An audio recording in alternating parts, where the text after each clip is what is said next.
Welcome back to Carrying Wayward, a supernatural podcast for fans who aren't ready to let go and newcomers to the series who are ready to jump in. I'm Marie Vigourou. And I'm Drew Schulman. In this episode, we're diving into Supernatural Season 7, Episode 1, Meet the New Boss. Let's get this show back on the road.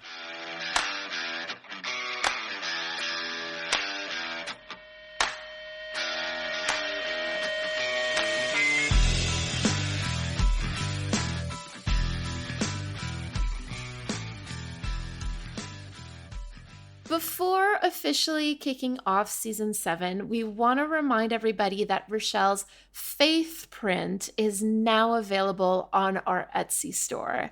And in case you haven't seen it, it has Dean leaning on the Impala and like something akin to a halo and like some colors that some of you might recognize. So I just think that you should go all have a look so that you can wonder at the amazingness that is this print. And we're just so happy and so proud to be adding this to our merch lineup. I feel so wholesome and wonderful every time we launch new merch because it feels like so unique and bespoke. I'm already looking at the empty space in my wall where I want to put it. I'm already thinking about that too. I'm like, where am I going to put it? Head over to our Etsy store, have a look, let us know what you think. If you are a patron, you will get a discount code. So now's a good time to become a patron, just saying. Another thing that we want to talk about before we launch into season 7 is that we've been getting some really lovely reviews on Apple Podcasts, and it's honestly been so heartwarming to read them. So every week we're going to be thanking a couple of people who have left reviews for us. And this week we'd like to thank Joyless Janat and Jana Arjana for their lovely and kind words. Thank you so much. They are so amazing to read. Whenever they pop up in my inbox, my heart flutters in anticipation. If you're looking for a way to support us and supporting us financially isn't really a possibility, leave us a review on Apple Podcasts. It'll take a few minutes of your time, and we so appreciate it. Apple really cares about those, and they really make a difference in how many people see the show on pages and stuff. The more reviews you have, the more positive reviews obviously you have, the more Apple will push your podcast, or our podcast in this case, to new people. Thank you so much for helping us. And if you haven't yet, we would definitely encourage you to take some time to do that for us if you can. Season 7. How else can we start? I guess you gotta count me down so I can let everyone catch up with us. 3, 2, 1. Right where we left off, Cass, aka the new god, telling everyone to kneel before him, which Dean actually does. Best thing ever. So many things to talk about in my brain, not actual talk about. Cass is God now. He's going around doing all the things that he wished God had done and punishing the wicked and smiting the bad people and just generally being a very vengeful God, fulfilling his views, including a very apt moment where he talks about how he's totally cool with people being gay, which is great. Sam's having flashbacks of his time in the cage, and even encounters Lucifer at the end, which is the whole, what the hell moment. And Dean is just I don't want any part of this. Everyone shut up. I'm gonna fix my car. Everything's fine. I'm dealing with this. And Bobby's but Cass is killing people. We gotta stop him. And then it turns out that they decide to stop Cass by binding Death, which is totally a smart idea. This is sarcasm, it's not a smart idea. And then Death tells them that there were things in purgatory scarier than demons that are called Leviathans, which has my heart pounding a million miles a minute. And Cass has them inside of him, and they try to get rid of them, because Death just makes another eclipse and lets them reopen the portal to purgatory. And he gets rid of all the souls. Cass is back, except the Leviathans are there, and they're scary. Time! Yeah. That's what this first episode is of season 7. I've been set up in a way where I feel like season 7, I went in being okay, I'm not excited. Season 6, I wasn't excited, and I ended up loving it. Season 7, I'm going in with very low expectations. I've heard the rumors that it's someone's less than favorite season. Wink, wink, nudge, nudge. 3 or 4 key moments, all around Cass, have made me love this episode so much. Yeah, honestly, I feel I never had a problem with this episode. I do love it more now that we've looked at it. This episode was written by Sarah Gamble and directed by Phil Sgriccia. It originally aired on September 23rd, 2011, and if anybody is keeping count, that is almost 12 years ago to this day if you're listening to this on release day. If we can kind of like look at the long game of this episode, it kicks off exactly, like you said, where season 6 left off, which is something that Supernatural does often in between seasons. It's a great way to do a cliffhanger. Like, you literally resume where you're hanging off the cliff. We also get to see Crowley, Death, Lucifer, and of course Cass and Bobby in this episode. A+ casting. We tend to forget this as a fandom, but like this is actually the first time that the boys have to fight God. Interestingly, the conversation about like how to fight him and the game plan to fight him is surprisingly similar to the other instance of that happening. Huh. I was very surprised. But anyway, when I thought about it, I was like, oh, that's interesting. We get the iconic line from Cass, I am utterly indifferent to sexual orientation. Words to live by. And I guess now's a good time to sort of talk about the fact that Misha Collins was essentially playing 3 characters in this episode. The first one being Godstiel, which is the name that the fandom gave to Cass, like when he's God, basically. The second is Cass, who we get to see for a few minutes, like when he steps out of the Godstiel persona. And then finally, we also have the Leviathans, which we see take over Cass's body, or like his vessel, right at the end of the episode. I'd argue we also get a very brief moment with them right before he blacks out and murders everybody in the political office there. And just like the twisted smile and like the giggling he gets with like that GoPro shaky cam like steady face. Like, I think half my notes are just like the camera work, Cass, this maniacal face and laughter. I'm shaking. Yeah, Misha did really well in this episode, I find. Speaking of Leviathans, they are going to be the big bad this season. So not only do we meet our A plot in the first episode, but we also meet our B plot, which is the kind of like strange Sam and Lucifer relationship that is going to be developed. I'm pretty sure season 6 predictions had me saying there was going to be a weird like Lucifer living in Sam's head thing. What's really interesting about your predictions is that sometimes you predict something and I'm like, oh no, that's not going to happen until season 13, honey. I feel vindicated, but also just like, it's well done. I like the way they kind of leave it off this episode and really like was it in his head? It's fake, right? Mm-hmm. And the Leviathans, oh my god, this is something I did not know a lot about, but another video game I play has kind of been dabbling with Leviathans and biblical imagery, so I've like been very vaguely like half reading about it. So I really want to like put some effort into like looking them up a little more now. I know nothing about the Leviathans. Well, there we go. We're both coming to Leviathans with 2 very different backgrounds. Well, on the topic of Leviathans, I want to note the language that Death uses to talk about them. Like he says, God was concerned they'd chomp the entire petri dish, so he locked them away. Love it, but also the eating metaphors and death. There's a very subtle callback to Death's line from season 5, like, in the end, I'll reap him too, talking about God. And that's why Sam, Dean, and Bobby try to bind him to kill Cass, right? Like, because Dean remembers that Death said this thing back in season 5. Again, like, that was one of those connections I made immediately, and I was like, yes, this is good. Using past lore and, like, thinking outside the box. I love this. I also love, and, like, I just need to say, because I have nowhere else to put it, Dean going out of his way to pick up some good food for Death in all this. Like, literally, we're binding you. We are your masters. We are going to take control and ownership of you. But I don't want to piss him off, and there are some really good onion rings. It was pickle chips, right? Pickle chips, sorry. Which, by the way, I hate pickle chips. Had No! one the other week. I don't like pickles. Oh, I know, that's fine. weird. Yes. But I had some pickle chips the other day that no one else liked. I fucking love them.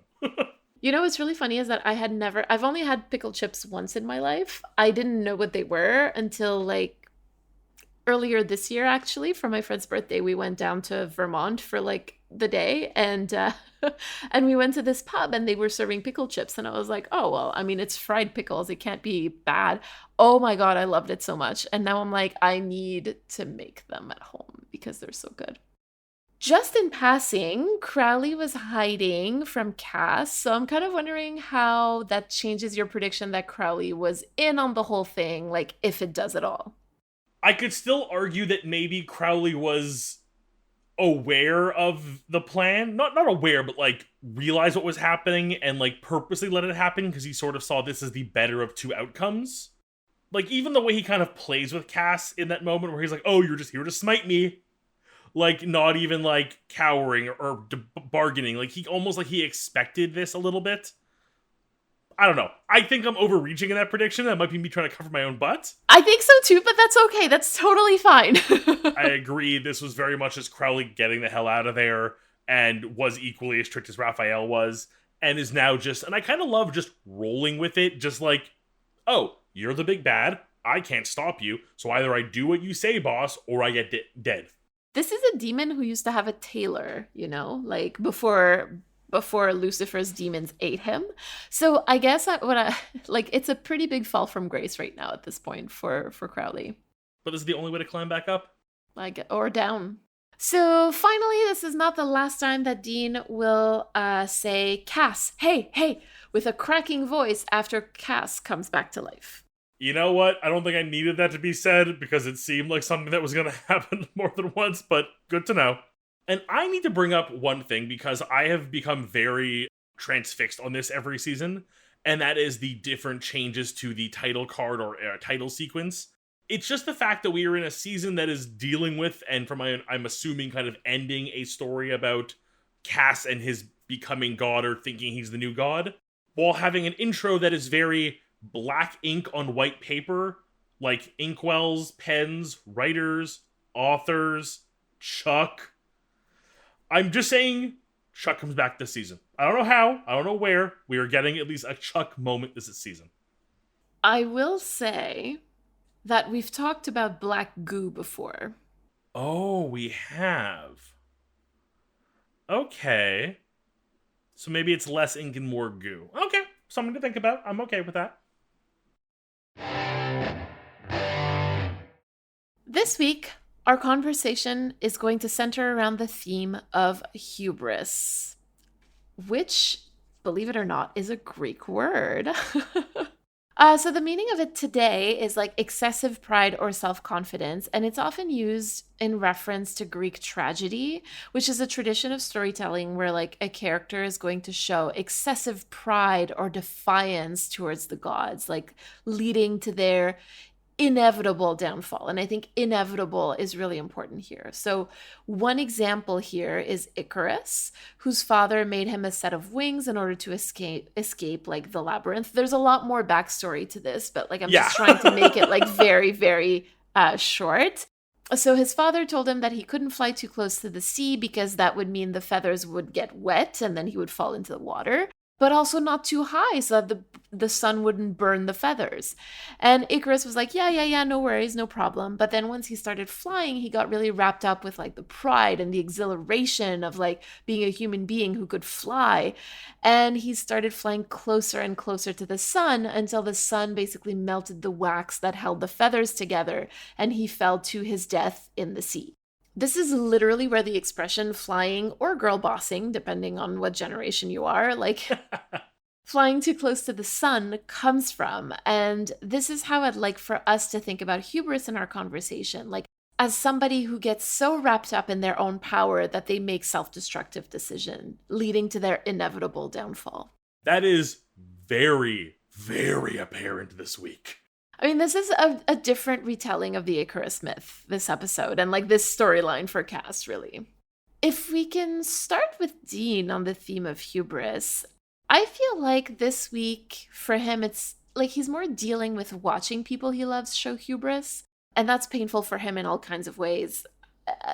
One thing that's interesting is that he's spending a large part of the episode fixing the Impala, which is something that he did in 202 Everybody Loves a Clown, right after John dies. That was a John Sheehan episode, by the way. So I just love that, like, we're still seeing his influence in characterizing Dean, even though we're like in season 7 and he hasn't written episodes for like a good 5 seasons at this point. I also think that the language in both episodes is really interesting because in 202, Dean says, "We've got nothing, Sam, nothing, okay? So, you know, the only thing I can do is I can work on the car." And in this episode, he says, "They say in no book, if you stick your neck out, cast steps on it. So you know what I'm going to do? I'm going to fix this car because that's what I can do. I can work on her till she's mint." And I just find that in both cases, like it's a recognition of his own powerlessness, which is like the opposite of hubris. We have Dean in a very different or new headspace of just getting by. Like right now, he is focused on fixing baby and just sort of leaving everything else alone. We have discussed in the past on our show how the condition of baby is often symbolic of how Dean is feeling or how his emotions are being reflected. So broken, but trying to recover seems like a pretty apt description of how Dean is feeling right now. Like you said, it seems to be very much Dean watching others deal with their hubris. We see him watching Sam acting weird and likely not telling him the truth as he reveals. You know, because he's seeing Sam's freakouts and like panics, and we know what it is, but he clearly doesn't. We're seeing him deal with Cass literally trying to replace God, and we will leave that for the Cass section. Dean is really the only one today who's not thinking he is literally Atlas holding up the world on his own. I think that there is, though, one part of the episode where Dean shows hubris. And to be fair, it's not just him, it's him, Sam, and Bobby together. And that's in the decision to bind death. That is the definition of hubris. Like, even Crowley is not on board. So the conversation goes, "We need a spell to bind death." Bind, enslave death? You're having a laugh. Lucifer did it. That's Lucifer. A spell's a spell. You really believe you can handle that kind of horsepower? You're delusional. Luckily, like, it doesn't end badly for them, but it really could have. Right, so it wasn't written in the tragic way, in the Greek tragedy kind of way. It was hubris to try to think that they could bind death. I don't think there is a world in which the character binds death and they lived happily ever after could ever be written. Yeah, there you go. So how about you get us started with Sam? Yeah, well, I mean, it's easy. Sam does what Sam does best. Something is wrong, and rather than speak his truth, he thinks he has to face it alone and will just conquer whatever comes his way all by himself because he's Sam. I mean, he's literally faced repeatedly by this nightmarish vision or literal nightmares of his time in the cage, ultimately ending with this very spooky encounter with potentially actually Lucifer or who knows what it is exactly yet. And up until this meeting, it seems like Sam really does believe he can just go with the flow and this will eventually pass, which again is a form of hubris of just thinking you can get through anything just by being yourself, which, like, good optimism, not the solution. I feel like we need to dive into this a little bit, like to really show how bad the situation really is for Sam, because he's hallucinating his time in the cage, right? Like that's what we're kind of understanding. And we do get confirmation that they're hallucinations because Death says so, right? Like even if Lucifer is trying to make him believe that it's actually the other way around, that he's still in the cage and he's making him dream that he escaped, like, and I just felt like that was so reminiscent of the kind of horror elements that we saw in 511, Sam Interrupted, where Sam thinks that he's losing his mind. Like, I feel like we're pulling on those same themes of like loss of humanity and like a need to overly rely on survival instincts. And we know that these are some of Sam's like deeply held fears. Yeah, that's a great comparison to make. But like there is that kind of like pulling, like this isn't just coming out of nowhere. We've seen this exist before, which I think just goes even deeper into is this Lucifer pulling strings and playing on his fears, or is this Sam's own fears we already know about manifest? The second thing that I want to point us to is that Sam mentions that he's hallucinating meat hooks. And we've talked before about Sam's relationship with food and particularly with meat. And I think that this is like a really interesting lens to look at it through because we know that he might already have been a vegetarian before this. And we talked about how that might have been linked to like his disgust of having drank so much demon blood and even maybe like a need or a want to keep his body quote unquote pure. So again, like the meat hook is really touching on like a really strong and deeply held anxiety of Sam. It feels like one of those things where it's like I could kind of be like, I don't know, but like why then specify meat hooks? Like why not just hooks, chains? But like to specify the type of hook seems very intentional. And honestly, my whole point in bringing this up is to show like just how bad things are for Sam right now, and he doesn't ask for help.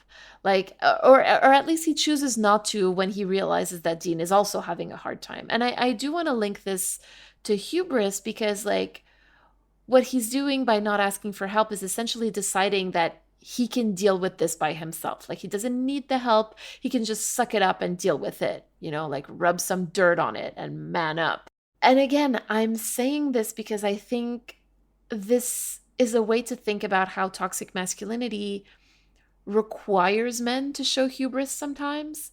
Like, even if maybe they'd rather not, that maybe like in order to be a man, quote unquote, you need to be like way overconfident in your abilities, even for things that you just know you cannot do. Because we know that Sam was going to talk about it with Bobby and Dean, and he ends up not doing it in order not to burden his brother with it. Sam does at least try to go back to normal by siding with Bobby and choosing to try and deal with Godstiel, treating it like it were any other hunt, which I think is just kind of an ironic twist on the fact that we are now seeing Sam dealing with his trauma, trying to deal with it and put it behind him, and in association with hubris, by being a team player and supporting those around him, which is the thing that he needs from them, rather than doing the other way around. Like, he's literally trying to man up so much that he's like, I can be normal me. Let me help you defeat God.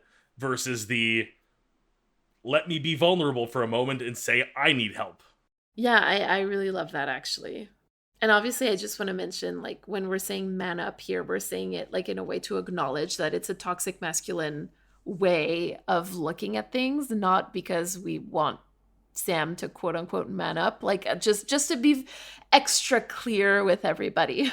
The thing is, like, I say those words not even thinking about the consequence of them because they are so ingrained in that machismo way of toxic masculinity that just like have lingered for so long. So, Cass. Holy crap. Holy underlined. Everything about Cass this week screams hubris. He replaced a stained glass Jesus with himself and is killing in the name of God / himself and believes wholeheartedly he's doing the right thing. The hubris Cass has right now feels like he's trying to do way too much. Like, he knows it's killing him. Like, there's a moment when he realizes something's gone wrong, but is doing it anyways. It's as if Icarus knew the sun would melt his wings, but still wanted to die knowing he'd been the person to fly the closest to the sun ever. You know, Cass wants to do all the things he wishes God had done before him, and he wants to be a better God who is more active and less passive because he can do it better. And if trying to out-God God himself isn't the very most definitive version of hubris, I don't know what is. Okay, there's like so much there. So let's start with the beginning. I think that it was in 622 where you said that like Cass would never tell Dean to profess his love onto him, and Dean agrees with you actually, because the first question that he asks Cass is like, who are you? Which is to say like, I do not recognize you. Like, you are somebody that I do not know. You are not the Cass that I knew. And we do get a peek at like the old Cass near the end of the episode once he realizes like what the power of the souls and the Leviathan have been doing to him, right?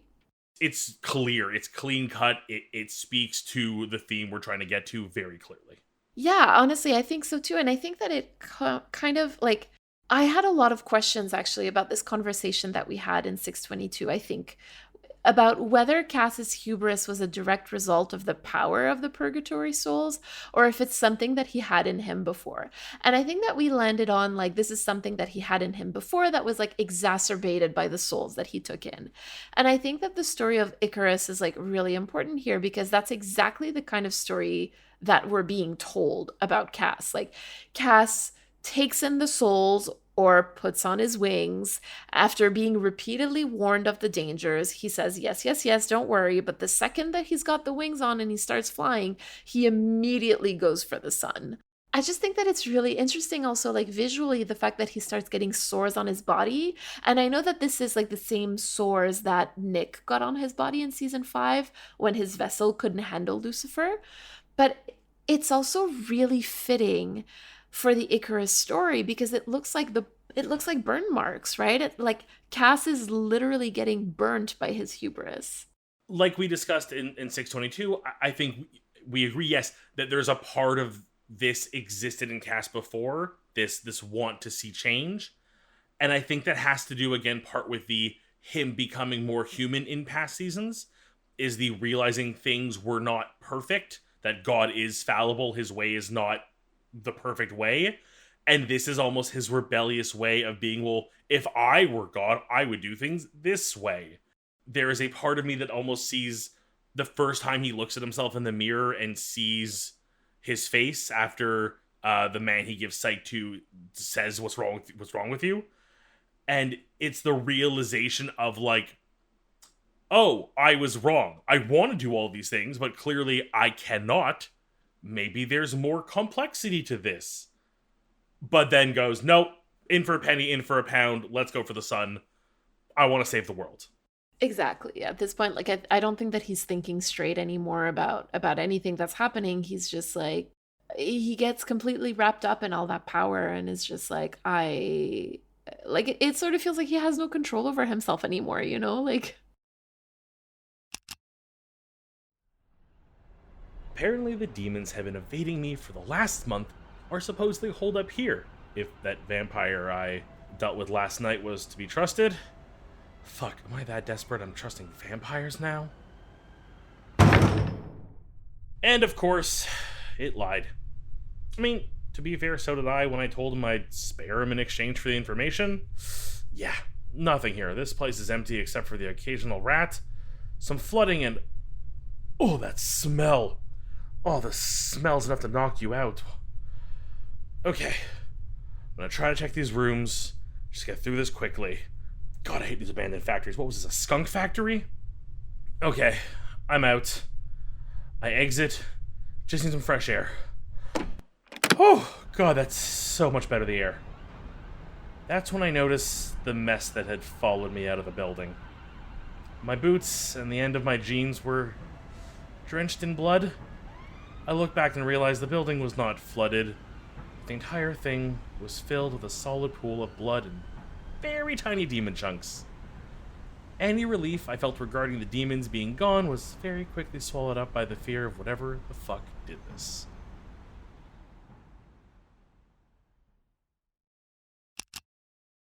I would like to talk about one line that I've never really seen anyone talk about in this episode and what it means. When talking to Death, Cass says, I'm cleaning up one mess after another. And it got me thinking about the expression like cleaning up messes and like where else we've heard it before. Now, at this point, I know that there are some people who know where I'm going, and I can hear all of the people going, like, oh no. But yeah, the show often talks about Dean as cleaning up John's messes. And this is really significant, I think, because we've talked a lot in previous episodes and seasons about how Cass is learning how to be a human, but also how to be a man directly from Dean. I still personally think that it's the reason why he went back to heaven at the end of season 5 and why he made the decisions that he made in season 6. Like, I think that he was trying to do what he thought Dean would do in his shoes. And what does Dean do when he sees messes that his father left? He cleans them up. And that's exactly what Cass is saying he's trying to do, clean up his father's messes. The number of times we've connected Cass to learning to be human from Dean, breaks my heart because it makes me love them even more. Because it almost, I don't want to say it excuses, but it explains some of Cass's mannerisms or beliefs or the way he is acting. Absolutely. It's not Dean's fault that Cass turns out one way or another, but it's those little like links where it's like, here is someone who has only been human for what, a few months, maybe a year now? Like, he only really has one person he's really followed around to learn from. I had never clocked that line before. And honestly, like paying close attention to it, like doing a close reading of it was really helpful because it was like, oh wow, like this episode is actually really well thought out, like a lot more than I originally thought. And I'm sort of hoping that this is a trend that we're going to see in season 7 and that maybe I'll walk away from it as a whole being like, oh, like I do love it a lot more than I did before. I doubt it, but I don't know. I'm still hopeful. I'm still hopeful. So I'll just, Yes, yeah, there you let go. the hope run through you. This week we have a message from Ruby. Before we listen to it, we want to remind you to send us a 3-minute voicemail. To respond to anything we discussed today, you can use the recording app on your phone and just email us the recording at carryingwayward@gmail.com. We also want to remind you that Mary and I will be answering the question, what is your favorite Greek myth? For our Roadhouse supporters on our Impala Talk. Stay to the very end of the episode to hear a short clip. Hey, this is Ruby. I was just listening to episode 14, Nightmare, and I found the critical discussion of guns and the gun cleaning that Dean was doing to be really interesting. But I also wanted to point out something I noticed from the character side, which is that a lot of times in situations like this, highly fraught situations, Dean doesn't tend to be able to properly express his fear and his tenseness and his bad emotions, whether because he doesn't want to admit they're there, which makes the job harder, or because he doesn't want to admit they're there because it would send Sammy into a spiral, or Sammy's already in a spiral. And so instead of expressing those emotions, he often in the show tends to go towards coping mechanisms which allow him to control his environment and his future more than expressing emotions and getting rid of them. So often when he is frightened or tense or doesn't know how something is going to go, we won't see a conversation. What we will see is him fixing up Baby, the car, or inventorying and cleaning the weapons, or organizing research, things like that. Stuff that he can control. And I thought that was a very interesting detail of Dean's character. And I think it's something that, as we go through the series, comes up more and more often until it's not enough. And then he falls back on being more like his father, being more gruff, being more, we can't talk about anything except the job, and unfortunately drinking. And I feel like it's something to watch out for. It's a way to show where Dean's head is without having to tell you, without having him say it. You will also see this throughout the show with his sleeping position as well. Because in season 1, and I believe most of season 2, he tends to sleep on his stomach, hands under his pillow, ready to grab his knife or gun or whatever he's holding there. And then after certain events, when he has more PTSD, you will actually see his sleeping position reflect that. And I feel like that's something not a lot of people notice. So, yeah, hopefully this is interesting and not just a bunch of ramble. I'm going to continue listening to the show, and have a great day. Ruby, thank you so very much for this voicemail. I think honestly, like, you've explained it so incredibly well. Like, I really don't have much to add about that. Like, this was just such a great way of looking at, like, Dean. Like, I just find that this is a good way to evaluate his mood. Like, it's like the Dean mood barometer or something. Like, just it is really good. I will bring the conversation back to critical here, like, just because I find it so interesting. Because I went back and I looked, and Nightmare in season 1, episode 14 was written by Sarah Gamble and Rael Tucker, right? So they had Dean clean guns as a way to, like, regain control, to use your words, Ruby.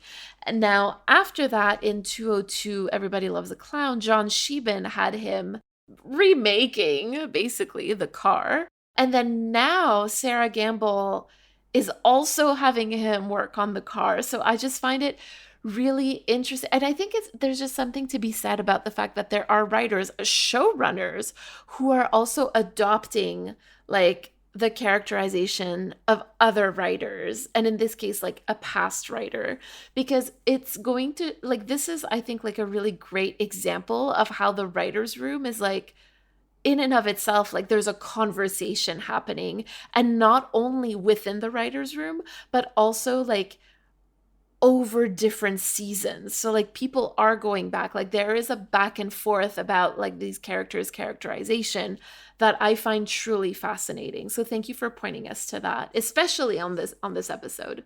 It's a good point, and as you bring up, Ruby, that we see these moments with Dean where this is his way of handling things. You know, we see it as clear as day in this episode. Rather than trying to deal with my boyfriend is literally God and trying to save the world by killing people, I'm just gonna step back, one tree into the forest, fix my car. My car needs to be fixed. That I can do. That will get done. I am in control here, and I am feeling fine. And then, to your point, Mary, we talk about the barometer, the I'm very in control, I'm doing something that I can do that is controlling, to the I kind of give up mode that we see, which is just I'm going to pour a drink and watch some hentai. We get the whole spectrum of Dean this week. I know. So, Ruby, thank you very much. I love sort of seeing this side of Dean and having it sort of knowing that it isn't a recent thing, that it's been as far back as season 1, that there's been this how Dean handles his emotions without handling his emotions. What is your reflection and call to action after seeing this episode? Well, I like to think I don't suffer from hubris much. I know I do suffer from whatever Dean's got, in that I can bury myself in other busy work to avoid doing what must be done. Dean needs to work on himself, and instead he repairs Baby, which is his own little self-care thing, but he's putting aside what he really needs to do. And I know I can distract myself with games or other projects or work on other things. So this is just a sort of call to action to remind myself that I need to prioritize the work that needs to be prioritized, especially when it's something that other people are relying on or depending on me for. I feel that. And Mary, do you have any call to action and reflection for this week? I know that I was really hard on Sam earlier for not asking for help when he clearly would have needed help, but I do the same, honestly. So, like, my call to action is to both recognize and act on the moments where I do need help, because not asking for help is, like, at least in part, hubris.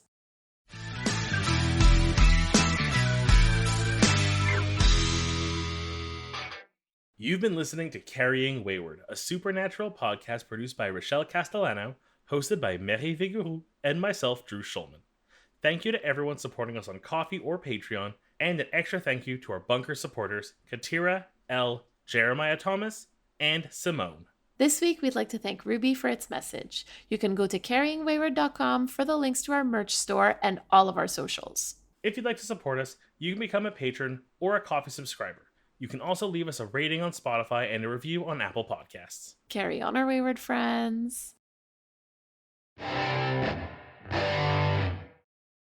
there is like a weird empathy for Hades because like I think from my childhood we all have the Hercules Hades in mind at some point. But to me, he is just the younger brother, the quiet one of the trio. You have Zeus Almighty, King of the Gods, Poseidon, ruler of the oceans, and like basically second in command. And then they were like, well, if I have the sky and I have the oceans, you get the earth and the under earth. So while you're there, why don't you take care of the underworld, which we'll name after you? And they just like, okay, okay, fine, guys, I'll go.